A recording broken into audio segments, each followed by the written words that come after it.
Bonjour et bienvenue à tous, et bienvenue dans les recettes ludiques. C'est Dylan. Et moi c'est Ben. Et aujourd'hui on va vous parler de Epox, Course of Cultures.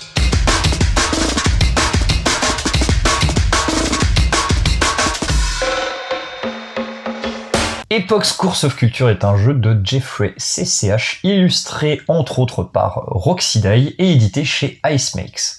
Il n'est pas encore localisé en français puisque c'est un projet qui est actuellement sur Kickstarter. Il s'agit d'un jeu pour 2 à 4 joueurs pour des parties entre 2 et 3 heures et une difficulté qu'on estime sur l'échelle BGG à 3,6 sur 5. Vous pouvez noter qu'il s'agit d'un prototype et donc que le matériel comme les règles sont susceptibles d'évoluer. La boîte nous a été fournie par l'éditeur qu'on remercie bien entendu, mais aucun contrat n'a été conclu suite à cette mise à disposition.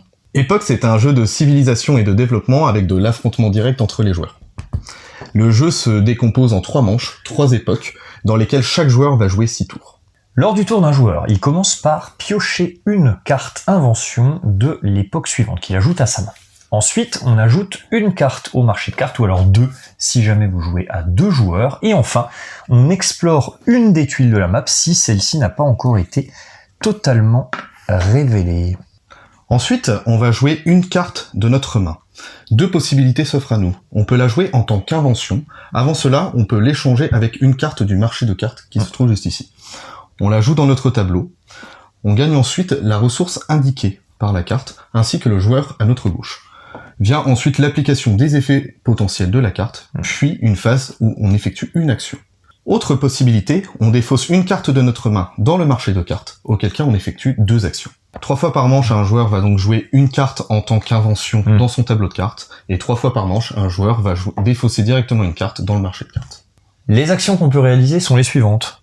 Placer un nouveau cube sur la map adjacent à ce qu'on possède déjà et gagner les éventuelles ressources qu'on découvrirait. Avancer sur la piste de recherche et obtenir l'un des 2 bonus. Acheter une unité militaire qui se trouverait dans le marché ou une des unités militaires de base. Construire un comptoir dans une ville adverse ou dans une ville neutre de manière à obtenir une ressource joker et à augmenter son revenu et éventuellement à créer des relations diplomatiques entre les joueurs. Construire une merveille qui serait disponible dans le marché de cartes. Construire une ville qui va augmenter notre revenu et nous apporter des éventuels points en fin de partie si on arrive à les nourrir. Changer de forme de gouvernement et donc obtenir des bonus spécifiques par rapport à cette nouvelle forme. Ou enfin obtenir des ressources dépendant du type de gouvernement qu'on a choisi d'adopter. On dispose également d'actions gratuites 2 fois au cours de la partie. Vous allez pouvoir profiter d'une des capacités de votre peuple de base. Et donc vous avez 4 capacités, il faudra en choisir que 2 au cours de la partie qui pourront se débloquer selon les différentes époques. Après ces actions vient une phase militaire. Le joueur va commencer par payer les éventuels coûts de maintenance de ses unités, puis il peut se déclarer comme belliqueux. Les joueurs belliqueux peuvent attaquer les villes neutres ainsi que les adversaires. Les autres joueurs non belliqueux peuvent attaquer les joueurs belliqueux. Le combat est résolu en utilisant une puissance de base militaire, dépendant des différentes unités que l'on a, puis en utilisant différents dés obtenus avec des avantages suivant les conditions du combat. L'attaquant seul peut obtenir des bonus de victoire. Une fois que chaque joueur a joué ses 6 tours de jeu, on passe à la phase de fin d'époque. Les joueurs vont obtenir des récompenses en fonction de qui possède le plus de culture. Ensuite, ils vont recevoir un revenu en fonction de diverses conditions. Ils vont devoir nourrir leur ville sous peine de devoir les retirer. Les villes qu'ils arrivent à nourrir leur apportent également des bonus. On va devoir convertir les ressources restantes en or avec un taux de conversion de 3 pour 1, donc on va perdre potentiellement des ressources. Et enfin, le statut de belliqueux est réinitialisé contre une perte de points de culture. On prépare la manche suivante, on joue les 2 époques restantes si on était à la fin de la première époque, et une fois que les 3 époques sont terminées, on a un décompte de points final. Chaque joueur marque autant de points que son niveau de culture, que le nombre de territoires qu'il possède sur la map, 4 points par ville qu'il a réussi à nourrir lors de la dernière époque, des points pour les récompenses de fin de manche, pour les récompenses de combat, pour les éventuels points qui se trouveraient sur les cartes, les merveilles ou autres cartes, et 1 point par tranche de 2 heures, ce qui nous donne un total. Le joueur ou la joueuse qui possède le plus de points de victoire l'emporte. On va maintenant passer à la partie critique. Alors on a fait tous les deux parties, une partie à 2 joueurs, une partie à 3 joueurs. Dans les 2 cas, ça a pris 3 heures et demie à peu près. des parties un peu longues, Ouais. je dois l'avouer. C'est un point un peu négatif pour moi. Mais on va commencer par du positif. Pour moi, d'abord, un point de vue sur le gameplay. J'aime plutôt bien le système d'action dans le jeu, avec l'aspect où on doit jouer 3 cartes en tant qu'invention et défausser 3 cartes dans la manche. Il y a un aspect tempo que je trouve super intéressant de, ok, est-ce que je vais attendre que quelqu'un défausse potentiellement une carte plus intéressante pour moi? Des choses comme ça. Est-ce que je me fais un moteur rapidement et mes 2 actions plus tard seront plus intéressantes? Enfin, tout ça, je le trouve plutôt chouette. Et surtout la possibilité, enfin le nombre d'actions possibles.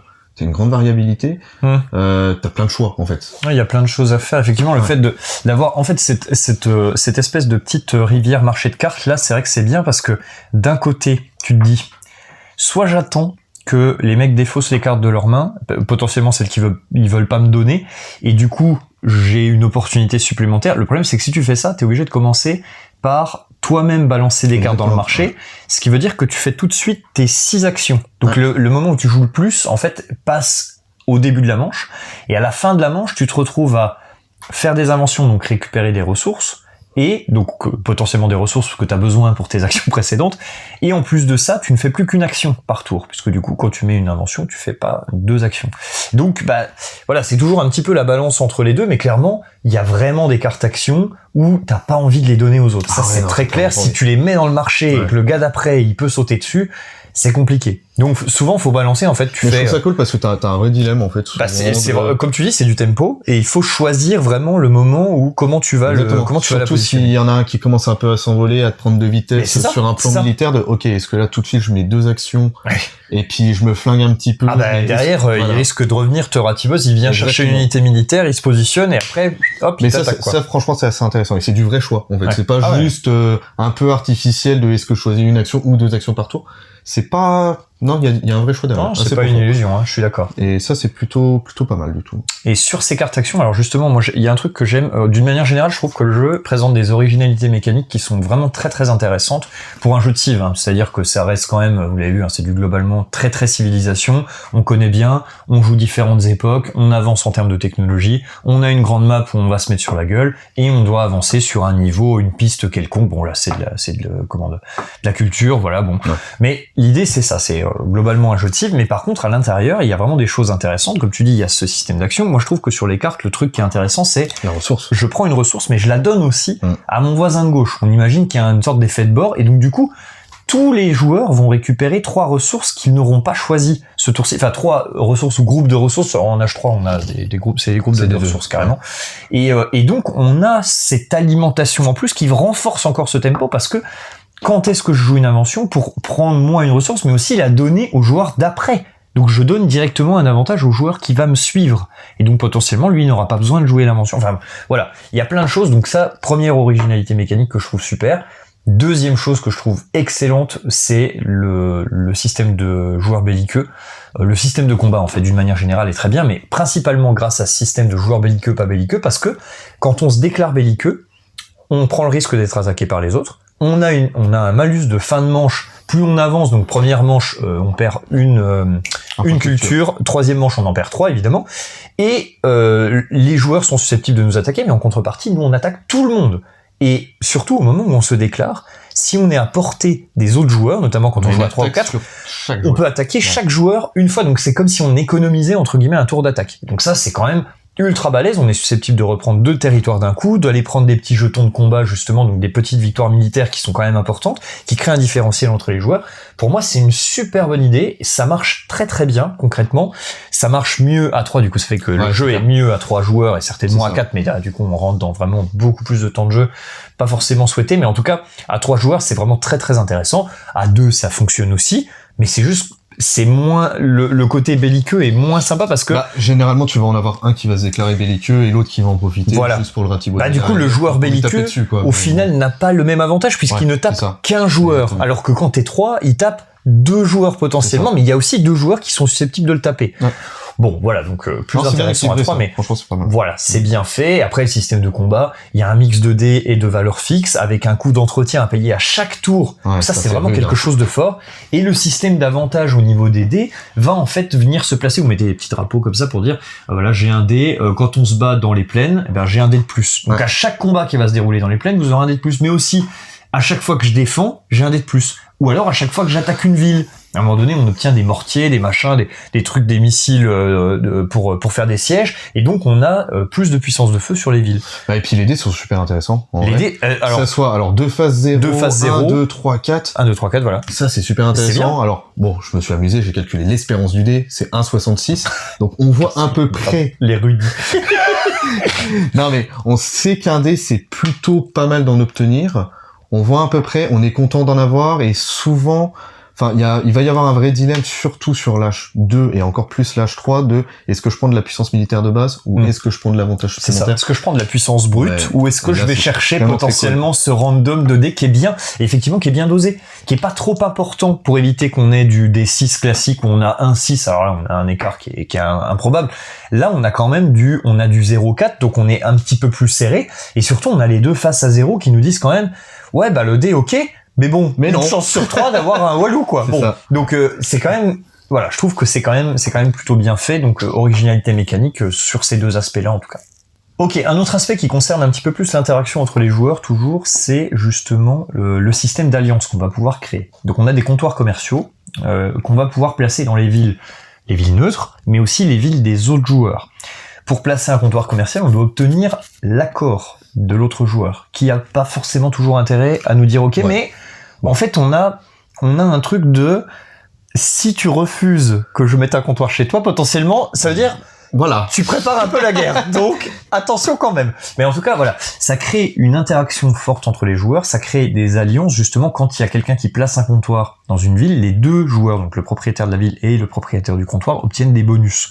Le propriétaire du comptoir un petit peu plus, mais c'est lui qui fait l'action. Mais celui qui accepte déjà il gagne de l'or et ça Voilà, c'est intéressant. c'est ça. Le mec fait une action, donc il perd son action, mais il obtient un petit peu plus de bonus. Le gars qui a la ville, il est passif, mais il obtient quand même de l'or. Exactement. En dehors de son tour, bon c'est plutôt cool. Voilà, c'est pas trop mal. Effectivement, l'or c'est une ressource joker, ça remplace n'importe quelle ressource, donc c'est plutôt bien. C'est des choses qu'on cherche justement. Et donc ce système-là fait que ça crée vraiment une interaction entre les joueurs.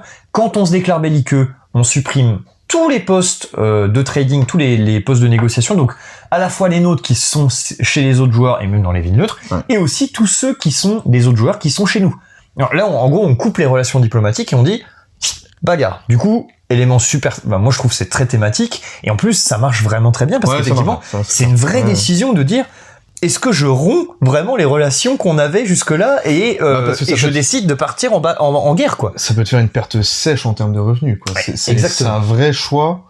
Alors tu te dis ok, entre contrepartie je vais essayer d'aller latter et reprendre des villes quoi, et donc réaugmenter mon revenu petit à petit, mais les comptoirs c'est une grosse source. Les comptoirs rapportent beaucoup plus de revenus effectivement que les villes, et surtout vont créer une sorte d'équilibre entre les joueurs en disant tant qu'il y a des comptoirs, on est tranquille, on n'attaque pas, et du coup tu comptes un petit peu sur le fait que l'autre joueur veuille pas perdre ses comptoirs et notamment son revenu pour te dire ok, on se touche pas. Exactement. Ça va, tout va bien.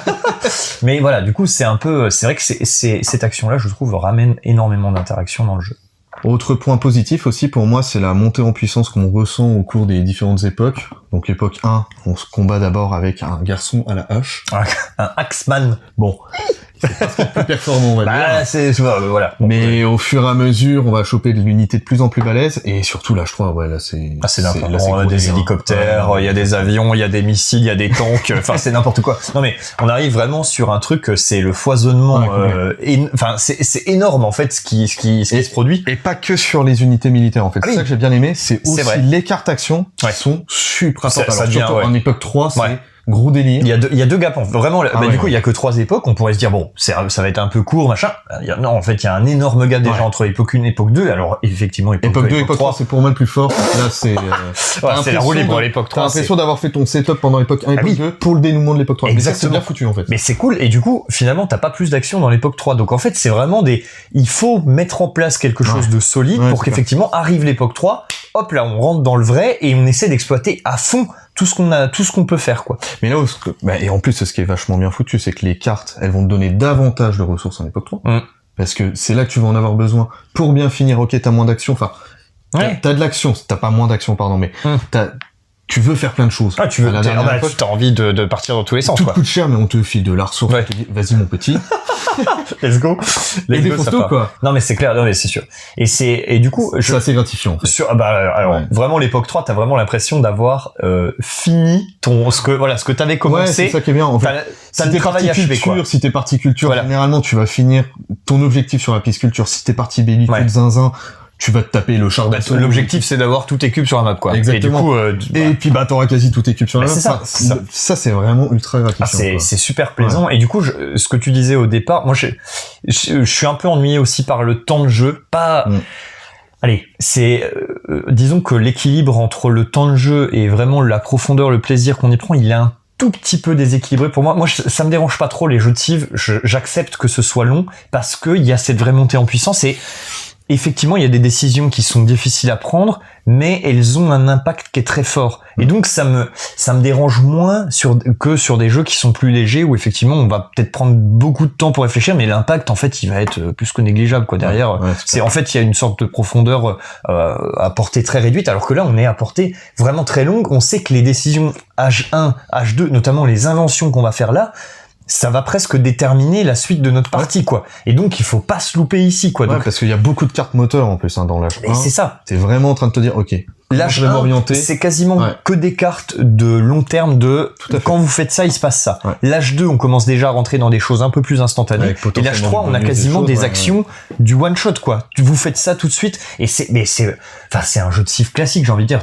Presque les jeux de civilisation fonctionnent comme ça. Mais là, je trouve que l'implication est vraiment bien faite. On n'a pas de truc où on se dit, putain, ça c'est bizarre, ça devrait pas arriver maintenant et tout ça. C'est vraiment la montée en puissance et on arrive à l'apothéose à la fin, quoi. Ouais. Autre point qui peut paraître un petit peu bizarre dit comme ça, parce qu'on a quand même 30-40 minutes de règles, je pense. Il faut... En fait, je trouve que le jeu n'est pas très difficile dans l'ensemble parce que il y a pas...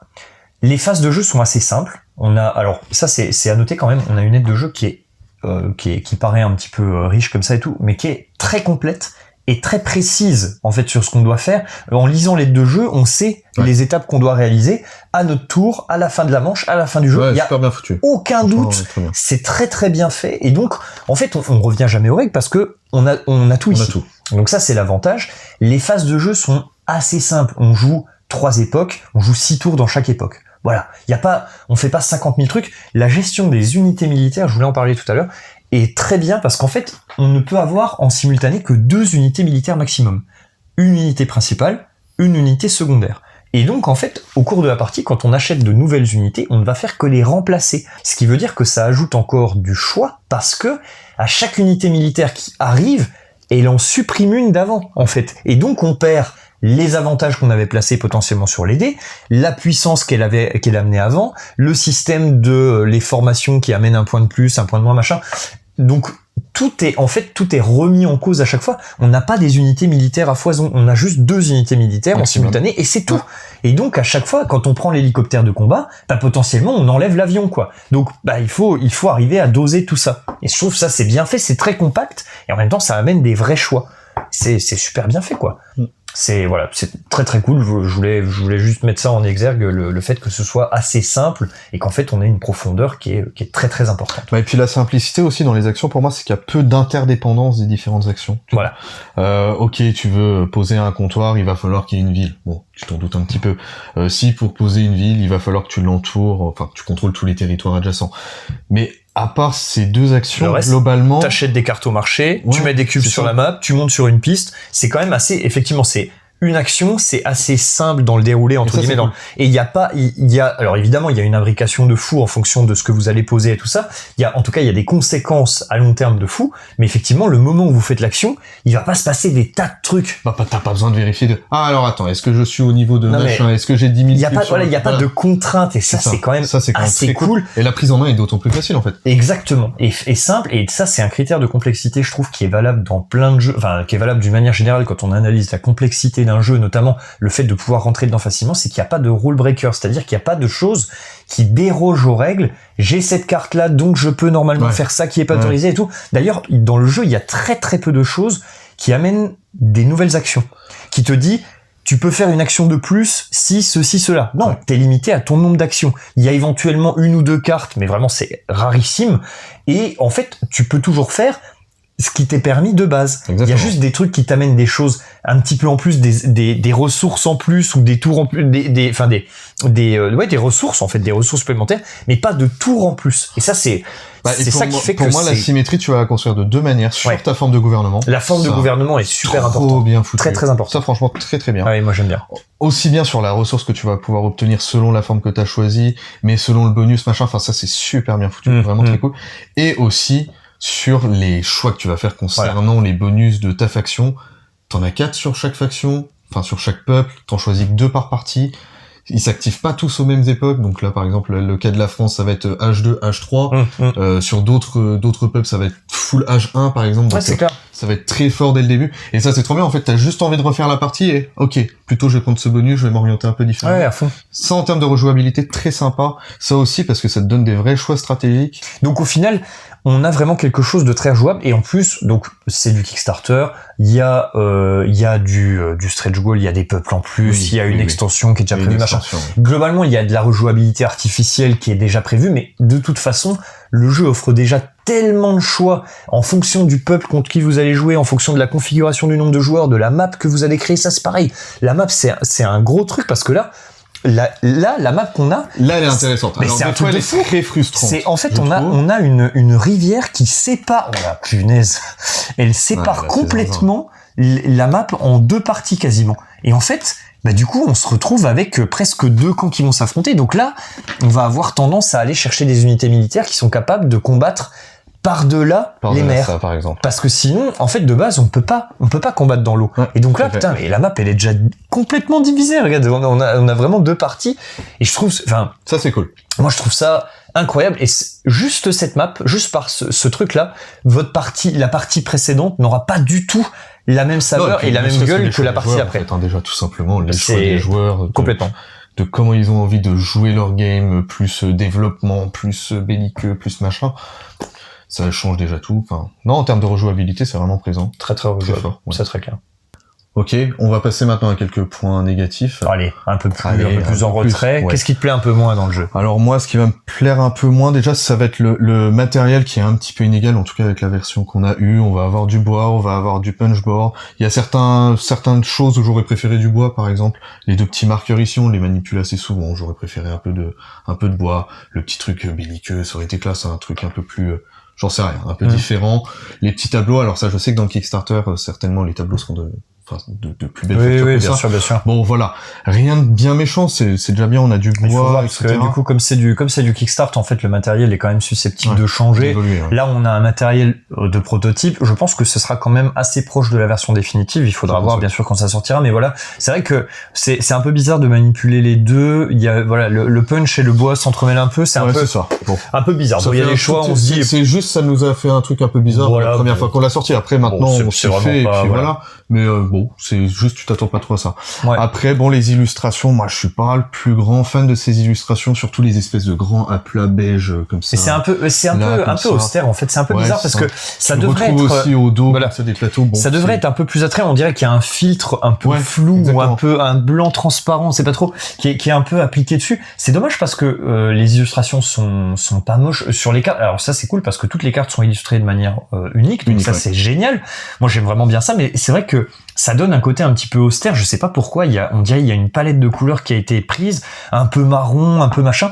Moi, enfin, nous on est adapté à, on joue à des Eurogames, donc moi j'adore Beyond the Sun, donc vraiment à partir de là, je pense que vous pouvez vous faire un profil du garçon, mais c'est juste, ça me pose aucun problème, mais c'est vrai que ça va avoir un petit peu de mal, je pense, à attirer les gens à l'œil, et alors que c'est dommage parce que pour moi le point le plus austère c'est vraiment surtout la map. C'est cette map. Ah ouais, c'est vrai. Moi ça me pose aucun problème. J'ai vraiment l'impression de loin c'est juste des patchs de couleurs. Ah ouais. Avec des cubes. Ouais, tu vois pas trop le relief, machin. Après ça a l'avantage d'être lisible, hein, c'est tout pareil, hein, mais alors non, point négatif, les villes neutres on les voit pas. On ne voit pas les villes neutres, ça c'est marrant. On les oublie. Bah oui, c'est vrai que il faut y faire attention. Bon voilà, c'est vrai que c'est dommage parce que toute l'icono est bien faite, on revient pas aux règles, mais c'est vrai qu'il y a ce point-là, à chaque fois qu'on retourne une tuile, on oublie la ville neutre parce qu'on la voit pas. Et donc bon, en tout cas avoir un peu sur le matos. Voilà, tu parlais un peu du temps de jeu aussi, effectivement. En fait, de l'investissement d'une manière générale. C'est ça qui pose peut-être un petit peu question. Moi, j'y vais, mais parce que moi, c'est mon délire. Ouais, les jeux de civ, il y a rien à faire. J'y prends du plaisir, je le trouve super intéressant. Il y a plein de belles choses, mais il durerait 3/4 d'heure de moins que j'aurais vraiment beaucoup plus envie d'y aller, quoi. Ouais. C'est surtout ça le truc. Ouais, je comprends. Et au choix, pour le temps à investir, je vais certainement préférer sortir autre chose. Voilà. Ouais. Ouais, moi j'y vais, hein. Moi c'est vraiment du jeu de civilisation, ça me correspond à fond, et surtout, il y a ces originalités qui font que j'ai envie d'y retourner, et j'ai envie de m'investir et de creuser le jeu un petit peu, quoi. Donc c'est vrai que, voilà, il faut voir si vous avez envie d'investir ce type de temps. Maintenant, si vous êtes joueur de jeux de civ et si vous appréciez ça d'une manière générale, vous allez pas trop être dépaysé, normalement. Ouais. C'est à peu près dans ce scope, et de toute façon, on joue pas un Scrooge Edges en 1 heure, donc bon, ouais, non, c'est un petit peu pareil, quoi. Ouais, c'est un peu pareil. Ouais, tout à fait. Voilà. Ok, en conclusion, on peut vous dire que Epox, c'était pour moi un jeu qui était très satisfaisant. J'ai envie d'y retourner. Je suis content qu'on ait le prototype parce qu'on va pouvoir. On y retournera. J'espère qu'on va en refaire des parties. Même à 2 joueurs, au final, j'ai quand même envie d'y retourner à 2 pour voir un petit peu ce que ça donne, même si c'est mieux à 3, c'est sûr. C'est clair. Juste dû à l'interaction. Voilà, l'interaction qui est créée, c'est sûr. Et à 4, ce sera trop long, certainement. Même si ça doit être super à 4, mais juste, vous ajoutez, là, c'est vraiment du temps de jeu pur. En plus, il y a pas puisqu'il y a plus d'actions à réaliser, donc il y a pas. Voilà, moi je pense que c'est pas optimisé, mais à voir. En tout cas, à 3 c'était super, et à 2 on y retournera.